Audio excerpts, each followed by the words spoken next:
Gaza city പിടിച്ചടക്കാനുള്ള Israel സൈന്യത്തിന്റെ നീക്കം ശക്തമായി തുടരുകയാണ്. ഗാസ സിറ്റിയിലെ താമസക്കാരോട് ഇസ്രായേൽ സജ്ജമാക്കിയിട്ടുള്ള ഹ്യൂമാനിറ്റേറിയൻ സോണിലേക്ക് മാറാൻ ഇസ്രായേലി സൈന്യം നിർദ്ദേശിച്ചിരുന്നു. ഗാസയിൽ അടുത്ത ആക്രമണത്തിന് ഇസ്രായേൽ വട്ടം കൂട്ടുകയാണ് എന്ന വിലയിരുത്തലിലേക്ക് ഇതെത്തിയിട്ടുണ്ട്. ഇതോടെ ഗാസ സിറ്റിയിലെ 10 ലക്ഷത്തോളം വരുന്ന ജനങ്ങൾ ഭീതിയിലാണ്. ഗാസ സിറ്റിയുടെ തെക്ക് അൽ മവാസിയിൽ ഇസ്രായേലി സൈന്യം സജ്ജമാക്കിയ മാനുഷിക മേഖലയിൽ മനുഷ്യത്വപരമായ എല്ലാ സംവിധാനങ്ങളും ഉണ്ടാകുമെന്നും ഇസ്രായേൽ സൈന്യം വ്യക്തമാക്കിയെങ്കിലും നിർബന്ധിത കുടിയൊഴിപ്പിക്കൽ ഭീതിയിൽ തന്നെ കഴിയുകയാണ് ഗാസ നിവാസികൾ. കാലങ്ങളായി തങ്ങൾ താമസിച്ചു വരുന്ന ഇടം വിട്ട് പലായനം ചെയ്യുന്നതിലേക്ക് അവർക്ക് ചിന്തിക്കാൻ പോലുമാകുന്നില്ല. ഗാസയിലാകട്ടെ നൂറ്റാണ്ട് കണ്ട ഏറ്റവും ഭീകരമായ മനുഷ്യനിർമ്മിത പട്ടിണിയും ക്ഷാമവും അതിന്റെ ഏറ്റവും മൂർധന്യാവസ്ഥയിൽ നിൽക്കുകയാണ്. ഈ ഒരു അവസരത്തിലാണ് ഗാസ പിടിച്ചെടുക്കാൻ ഇസ്രായേൽ നീക്കം നടത്തുന്നത് എന്നതും കാണാതിരിക്കാനാകില്ല. മനുഷ്യനിർമ്മിത ക്ഷാമം ഉണ്ടാക്കിയതാകട്ടെ ഇസ്രായേലാണ് താനും. ഗാസ സിറ്റിയിലെ 10 ലക്ഷത്തോളം വരുന്ന താമസക്കാർ റെഡ് സോണിലാണ് എന്നാണ് ഇസ്രായേൽ സൈന്യം പറയുന്നത്. ആക്രമണം തുടങ്ങുന്നതിന് മുന്നോടിയായി ഇവരോട് ഹ്യൂമാനിറ്റേറിയൻ സോൺ എന്ന് വിളിക്കപ്പെടുന്ന അൽ മവാസിയിലേക്ക് മാറാനായി ഉത്തരവുകൾ നൽകിയിരുന്നു. ഈ അവസരം പ്രയോജനപ്പെടുത്തണമെന്നും ആക്രമണത്തിന്റെ അപ്രതീക്ഷിത സ്വഭാവം നിലനിർത്തേണ്ടതിനാൽ ആക്രമണം എപ്പോൾ നടക്കുമെന്ന് പറയാനാകില്ല എന്നുമാണ് ഇസ്രായേലി സൈനിക വക്താവ് വ്യക്തമാക്കിയിട്ടുള്ളത്. അതുകൊണ്ടാണ് കുടിയൊഴിയാൻ മുൻകൂട്ടി ഉത്തരവ് നൽകുന്നത്. പക്ഷേ ഗാസയിൽ നടപ്പാക്കുന്ന കുടിയൊഴിപ്പിക്കൽ ഉണ്ടാക്കാൻ പോകുന്ന ഭവിഷ്യത്തുകളെക്കുറിച്ച് സന്നദ്ധ സംഘങ്ങൾ നേരത്തെ തന്നെ ആവർത്തിച്ച് മുന്നറിയിപ്പ് നൽകിയിരുന്നു. വലിയ രീതിയിലുള്ള കുടിയൊഴിപ്പിക്കലുകൾ മനുഷ്യവാസത്തിന് ഭീഷണിയാണെന്നാണ് മുന്നറിയിപ്പ്. കാരണം പട്ടിണിയിൽ വലയുന്ന ഗാസ നിവാസികൾ ഇക്കഴിഞ്ഞ 2 കൊല്ലത്തിനിടെ, കൃത്യമായി പറഞ്ഞാൽ ഇസ്രായേൽ ഗാസയിൽ ആക്രമണം ആരംഭിച്ചതിന് ശേഷം ഇന്നുവരെ പലപ്പോഴായി ഇത്തരം കുടിയൊഴിപ്പിക്കലുകൾക്ക് വിധേയമായിട്ടുണ്ട്. പ്രത്യേകിച്ച് പട്ടിണിയും തുടർച്ചയായ കുടിയൊഴിപ്പിക്കലുകളും പലരെയും ചലിക്കാൻ പോലുമാകാത്ത വിധം തളർത്തിയിരിക്കുന്നു. ഹമാസിന്റെ ശക്തി കേന്ദ്രമെന്ന് ഇസ്രായേൽ വിശേഷിപ്പിക്കുന്ന ഗാസ സിറ്റി പിടിച്ചെടുക്കുക എന്നത് അടുത്തിടെ ശക്തമായി ഇസ്രായേൽ ഭരണകൂടം കൈക്കൊണ്ട തീരുമാനമാണ്. അതിനായാണ് മവാസിയിൽ ഒരു ഹ്യൂമാനിറ്റേറിയൻ സോൺ ഇസ്രായേൽ സജ്ജമാക്കിയത്. ഗാസ സിറ്റിയിലെ 10 ലക്ഷത്തോളം വരുന്ന മനുഷ്യരോട് കാറിലോ മറ്റോ മവാസിയിലേക്ക് യാത്ര തിരിക്കാനാണ് നിർദ്ദേശിച്ചിട്ടുള്ളത്. മാനുഷിക മേഖലയിൽ ഭക്ഷണം, മരുന്ന്, ടെന്റുകൾ, മെഡിക്കൽ ഉപകരണങ്ങൾ, ഫീൽഡ് ആശുപത്രികൾ, ജല പൈപ്പ് ലൈനുകൾ എന്നിവയും സജ്ജമാക്കിയതായി ഇസ്രായേൽ സൈന്യം അറിയിച്ചിട്ടുണ്ട്. ഹ്യൂമാനിറ്റേറിയൻ ഏരിയയുടെ മാപ്പും ഇസ്രായേൽ പ്രസിദ്ധീകരിച്ചു.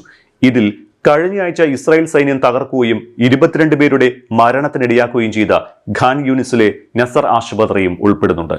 അതേസമയം തന്നെ ഗാസ പിടിച്ചെടുക്കാനുള്ള നീക്കം തുടരുന്ന ഇസ്രായേൽ സൈന്യം അതിരൂക്ഷമായ ആക്രമണമാണ് ഇന്നലെയും ഗാസ സിറ്റിയിൽ നടത്തിയത്. 21 പേരെ ബോംബാക്രമണത്തിൽ ഇസ്രായേൽ കൂട്ടക്കൊല നടത്തി. ഇന്നലെ രാത്രി മുതൽ 6 പേർ കൊല്ലപ്പെട്ടിരുന്നു. ഖാൻ യൂനിസിന് തൊട്ടടുത്ത അമലിൽ തങ്ങളുടെ തകർന്ന വീട് പരിശോധിക്കാനെത്തിയ 6 പേർക്ക് ഇസ്രായേലി ആക്രമണത്തിൽ പരിക്കേറ്റു. ഒരിക്കൽ വെടിനിർത്തലിന് സജ്ജരായവരാണ് ഹമാസ്. അന്ന് ബന്ദികളെ ഘട്ടം ഘട്ടമായി വിട്ടയക്കാമെന്നായിരുന്നു ധാരണ. എന്നാൽ ഇതിനോട് ഇസ്രായേലിന് എതിർപ്പായിരുന്നു. ഈ സമയത്താണ് US പ്രസിഡന്റ് ഡൊണാൾഡ് ട്രംപിന്റെ നിർണായക ഇടപെടൽ ഉണ്ടാകുന്നത്. എല്ലാ ബന്ദികളെയും വിട്ടയക്കുക എന്ന ഇസ്രായേൽ നിർദ്ദേശം തന്നെ ട്രംപും ഹമാസിനോട് ഉന്നയിച്ചു. ബന്ദികളെ വിട്ടയക്കാൻ തയ്യാറായില്ലെങ്കിൽ സ്ഥിതിഗതികൾ മോശവും കഠിനവുമാകുമെന്ന മുന്നറിയിപ്പ് കൂടി ട്രംപ് മുന്നോട്ട് വെച്ചിട്ടുണ്ട്.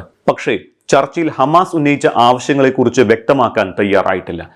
ട്രംപിന്റെ നിർണായക നീക്കം ഉണ്ടാകുന്നത് ഹമാസിന്റെ തടവിലുള്ള ബന്ദികളിൽ ചിലരുടെ ബന്ധുക്കൾ ട്രംപിനെ കണ്ട് സഹായം അഭ്യർത്ഥിച്ചതിന് തൊട്ടു പിന്നാലെയാണ്.